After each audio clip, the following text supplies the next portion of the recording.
सरकार आगे भी बनाएंगे, सरकार आगे भी बनाएंगे और ब्राह्मणों की रक्षा करें। एनएच पर लाठी से पिटाएंगे, बूट से पिटाएंगे और बाल उखाड़ करके मारे जाएंगे। उसके बाद भी जय जयकार करेंगे। यही हमारा ब्राह्मण समाज है। इसके आगे क्या कहना चाहेंगे? चाहे जितना भी पिटाएंगे उसके बाद भी हम कहेंगे जिंदाबाद जिंदाबाद। ब्राह्मण के अलावा और किसी का मामला अगर आएगा, मान लीजिए अच्छा खड़े हैं, उसके साथ भी हम खड़े होंगे। प्रदेश में ब्राह्मणों की हालात थोड़ा सा गड़बड़ दिख रही है। अच्छा, समाज जगा है, अब कहीं कोई घटना हुई तो समाज सोएगा नहीं। आए हैं राम बाबू तिवारी जी के घर, जो नहीं रहे और उन्होंने अपनी जीवन लीला समाप्त कर लिया जब उन्हें न्याय नहीं मिला। चारों तरफ से थक हार गए, पुलिस के यहाँ गए, डीएम एएसपी के यहाँ गए और सब तरफ से दुत्कार करके तो जीवन लीला समाप्त उन्होंने कर लिया और बेटा भी जमानत पर आ गया। अपना परिचय बताएं और क्या कहना चाहेंगे इस घटना पर? मैं राजेंद्र त्रिपाठी, राष्ट्रीय महामंत्री ब्राह्मण समाज उत्थान सेवा संस्थान। अच्छा, देखिए, हम आज यहाँ स्वर्गीय राम बाबू तिवारी जी के यहाँ आए हुए हैं। बहुत ही दुखद घटना आपके साथ हुई। किसी के बच्चे को फर्जी फंसा देना, पॉक्सो जैसे एक्ट में फंसा देना। आपने देखा कि हमारी न्यायपालिका ने न्याय किया और जो स्वर्गीय राम बाबू तिवारी कहते थे, शासन प्रशासन से, पुलिस से जा कर के न्याय मांग रहे थे, वो साबित हुआ, न्यायपालिका में साबित हुआ। वो यही कहते थे कि मेरे बेटे को फर्जी फंसाया गया और वो जाकर न्यायपालिका में साबित हो गए वो फर्जी है। अब वो जब उनको न्याय नहीं दिया गया तो वो आत्महत्या नहीं किए, उन्हें आत्महत्या करने के लिए मजबूर किया गया। यहाँ का जो भी अपराधी है उसने मजबूर किया कि आत्महत्या करिए, और कोई ऐसे नहीं अपनी जीवन लीला को समाप्त कर देता है। ये कहिए कि राम बाबू तिवारी जी ने अपने शरीर पे, अपने बॉडी पे अपनी बातों को लिख करके गए। मरने के बाद भी वो अपनी बातों को जिंदा रखे। अगर आज वो अपनी बॉडी पर ये चीजें लिख कर न गए होते तो यहाँ पर पुलिस लिपापोती करी होती, प्रशासन लिपापोती करी होती, उनका पोस्टमार्टम हो गया होता। उनके पोस्टमार्टम के बाद जिस तरह से हमारी माताओं के साथ, हमारी बहनों के साथ, हमारे भाइयों के साथ आपने बर्बरता किया, उनको उठा करके फेंके। आप वहाँ पर महिला पुलिस नहीं थी, हमारी माताओं और बहनों के साथ महिला पुलिस नहीं थी। महिला पुलिस नहीं होने के बाद पुरुष पुलिस बूटों से मार रहे हैं। आप वीडियो देख रहे हैं, माँ बहन की गाली दे रहे हैं। कहाँ गया यह बात किससे कह रहे हैं आप? हम तो अपनी पीड़ा कह रहे हैं ना। किससे? आपने जो कहा ना कि किसके लिए करूं श्रृंगार पिया मोर आंधर, किसके लिए करूं श्रृंगार पिया मोर आंधर, तो आप जो बात कह रहे हैं मैं उससे सहमत हूं। हम लोग चिल्ला करके, हमारा ब्राह्मण समाज चिल्ला कर परेशान है। अभी तक न्याय नहीं हुआ है उनके साथ। हमारे स्वर्गीय राम बाबू तिवारी चले गए, उनको कौन लाएगा? ये अपराधी तो चले जाएंगे जेल, इनका इनकाउंटर हो जाएगा, लेकिन ये जो छोटे छोटे बच्चे हैं, इनके पिता की साया, जो इनके साया चला गया है, कौन इनको पिता का प्रेम देगा? कौन इनके परिवार को चलाएगा? राम बाबू तिवारी का पार्थिव शरीर एनएच पर रख करके पीड़ित लोगों ने जाम किया और उसके बाद बूटों से पिटाई हुई। महिलाओं को भी उनके बाल कबार करके पीटा गया। वह मुकदमा अभी तक अगर दर्ज है वह मुकदमा, तो फिर किससे न्याय की बात कर रहे हैं? देखिए, हम लोग यहाँ पर आज एक तो पीड़ित परिवार को अपनी सांत्वना जो भी है हम लोग उपस्थित देने के लिए। अपना परिचय बताएं सर। मेरा नाम श्याम सूरत पांडे है, मैं विश्व बंधुत्व। अच्छा, ये सब ब्रह्म समाज के लोग आज जग गए हैं पूरा? नहीं, आपको बताएं कि जिस दिन ये घटना, आपको बता दें कि आज नहीं जगे हैं। अच्छा, ये प्रयास लगातार चलता रहा, लेकिन ये बीच में जो घटना घटी है, कोई ये तो नहीं जानता रहता किसके घर कौन सी घटना कब घट जाएगी। जैसे ही संयुक्त ब्राह्मण महासभा के से संबंधित ये सारे संगठन हैं जो आए हैं, सब पदाधिकारी हैं, जैसे ही ये पता चला उसके दूसरे दिन सुबह में पता चलता है। सुबह में हमने मीटिंग कॉल करी। अरे राम बाबू तिवारी की मृत्यु के बाद ना जी, तो उसके पहले भी नहीं, उसके बाद, उसके पहले तो आप लोग यही जानते थे कि वह उसने किया होगा जी। नहीं, उसके पहले यौन शोषण किया होगा, यही ना सर? उसके पहले सुनिए सर, उसके पहले किसी भी तरह की जो कोई घटना घटती है तो ये मीडिया का युग है, थोड़ा आता है, लेकिन ये संज्ञान में नहीं आ पाया था। जैसे ही ये जो हमारे यहाँ पर सोम प्रकाश मिश्रा जी हैं, हमारे संगठन के हैं, आपके कौशाम्बी में चलाते हैं, अभी भी वहाँ पे बैठे हुए हम लोग वहाँ जा रहे हैं। न्याय यात्रा आज निकाले हुए हैं संयुक्त ब्राह्मण। अच्छा, यह न्याय यात्रा है। ये न्याय यात्रा अच्छा, किसको किसको न्याय दिलाएंगे? मैं सारे अंतिम ब्राह्मण को न्याय दिलाने के लिए हम लोग कुर्बान होने के लिए यहाँ पे अच्छा अच्छा, ब्राह्मण के अलावा और किसी का मामला अगर आएगा, मान लीजिए उसके लिए ब्राह्मण, अच्छा खड़े हैं, उसके साथ भी हम खड़े होंगे। एक मिनट, ब्राह्मण समाज एक मिनट, ब्राह्मण सदैव सभी जातियों को एक साथ सामूहिक करके ब्राह्मण समाज सदैव भैया एक मिनट प्लीज, जो है ब्राह्मण समाज इस जो ट्रेन है, समाज रूपी ट्रेन है, उसका ड्राइवर होता है, वो सबके साथ है। अगर हम लोग ये जानते कि उस लड़की के साथ अन्याय है तो ये ब्राह्मण समाज शायद मौन रहता। लेकिन आज जब इस स्थिति को हम, इस जांच जितनी जल्दी हुई हमारे जागने से हुई है, निश्चित रूप से ब्राह्मण समाज जगा हुआ है।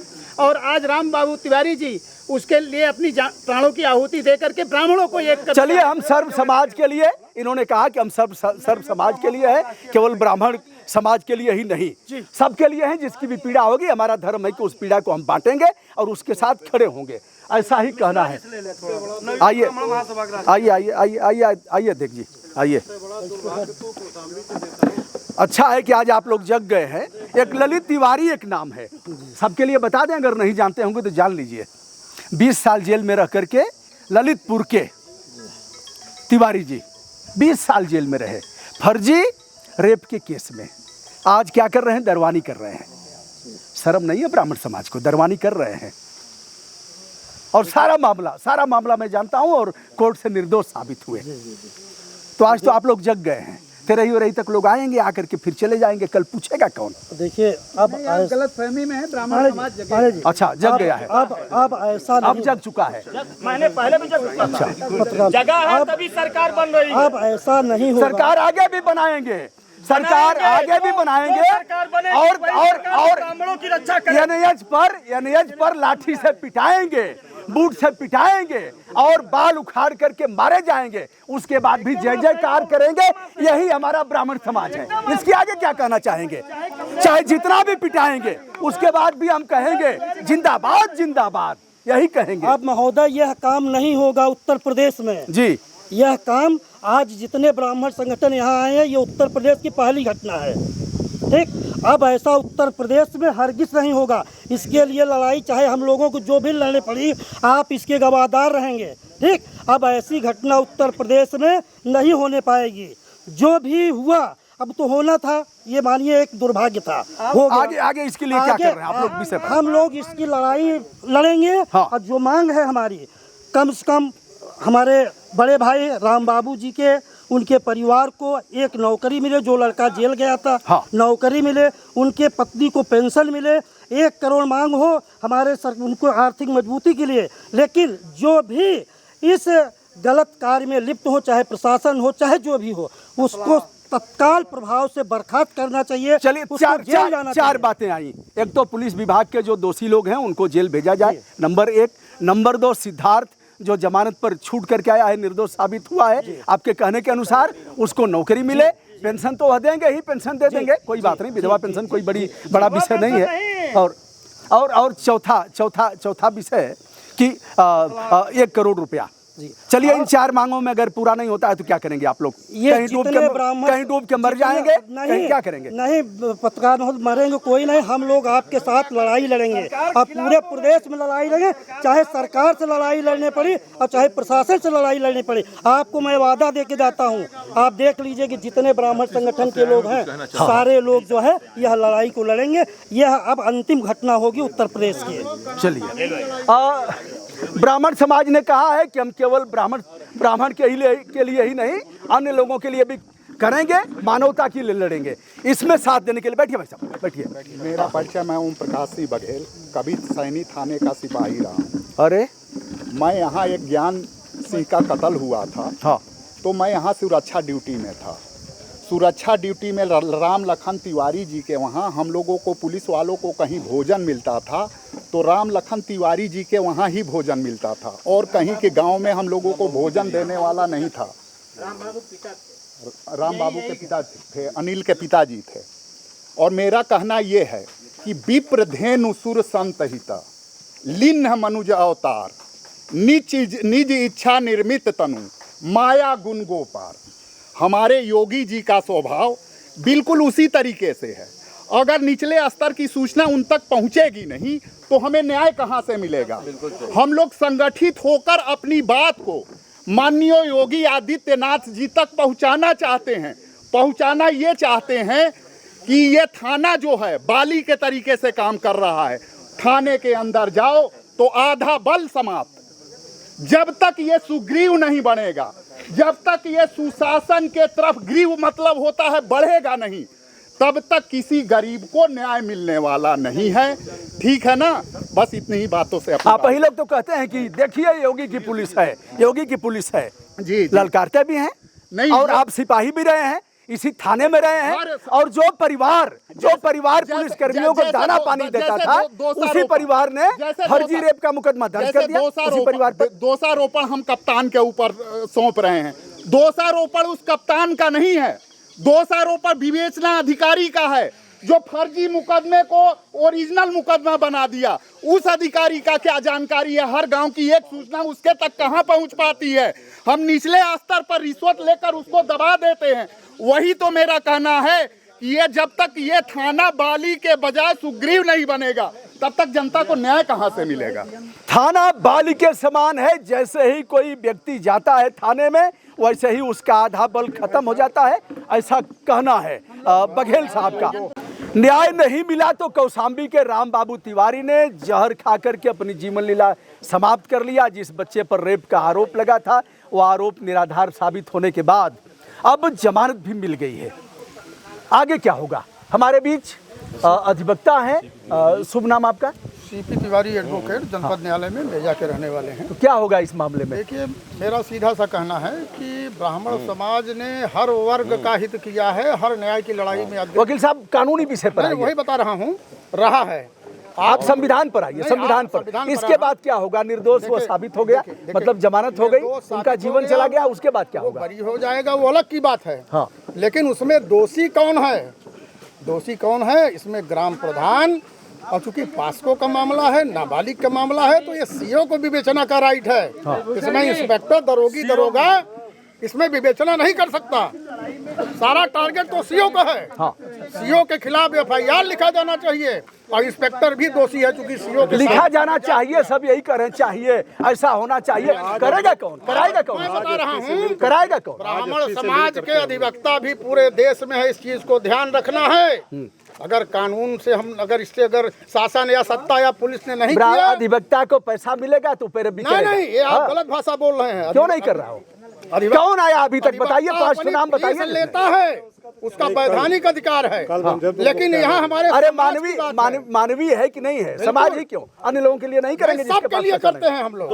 अगर वो पीड़ित है, न्यायप्रिय व्यक्ति है, तो उसके साथ आगे क्या करने जा रहेगा? आगे क्या करने? अगर हमको न्याय नहीं मिलेगा तो मैं कानून का, कोर्ट का दरवाजा भी खटखटाऊंगा। अरे कब खटखटाएंगे? क्या करेंगे बताइए? समय होता है, हर चीज का क्रम होता है। अभी समय नहीं आया। पहले कोई थाने में जाता है एफआईआर लिखाने, जब नहीं लिखा जाता तब वो कोर्ट में जाता है। वकील साहब लड़ेंगे, कुछ कह रहे थे आप? कार्रवाई मैं आपसे, आपके मीडिया के माध्यम से कहना चाहता हूं कि जो घटना हमारे परिवार में हुआ है जी, हमारी 4 मांगे हैं जी। पहला मांग, जो गलत तरीके से हमारे परिवार के बच्चे को जेल भेजा गया उसको सरकारी नौकरी दी जाए जी। दूसरा, इस परिवार के सुरक्षा के लिए यहाँ पे लाइसेंस दिए जाए। तीसरा, इस परिवार को फाइनेंशियल सहयोग के लिए 1 करोड़ रुपए दिया जाए। और चौथा, जो दोषी हैं उनको तत्काल प्रभाव से कार्रवाई हो। मैं आपको बताना चाहता हूँ, आपने कहा कि ब्राह्मण जंगली है, मैं पूरे प्रदेश की बात करता हूँ। प्रदेश में ब्राह्मणों की हालात थोड़ा सा गड़बड़ दिख रही है। अच्छा, और इस कारण आपने कहा ना कि ब्राह्मण सिर्फ ब्राह्मण की रक्षा करेगा कि सभी की रक्षा करेगा? ब्राह्मण शरीर का वो अंश है, मस्तिष्क है, और मस्तिष्क सारे अंगों का रक्षा करता है, संरचना करता है। उसी तरह ब्राह्मण समाज सभी जातियों को लेके चलने का कार्य करता है। लेकिन आज ब्राह्मण खुद खतरे में दिख रहा है तो समाज जाग चुका है। जहां भी घटना होगी वहां पूरा समाज खड़ा होगा और जो कर सकता है वो करेगा। वो बताने की जरूरत नहीं है, सठम साठम समाचरित। अगर वो 1 हाथ मारेगा तो 4 हाथ मारने का भी कार्य किया जाएगा। हम सरकार को नहीं जोड़ेंगे, सरकार तो सेकेंडरी चीज हो गई। हिंदू धर्म तीसरा, हर जाति के लोग। अच्छा बोलना चाहता हूँ, 1 मिनट।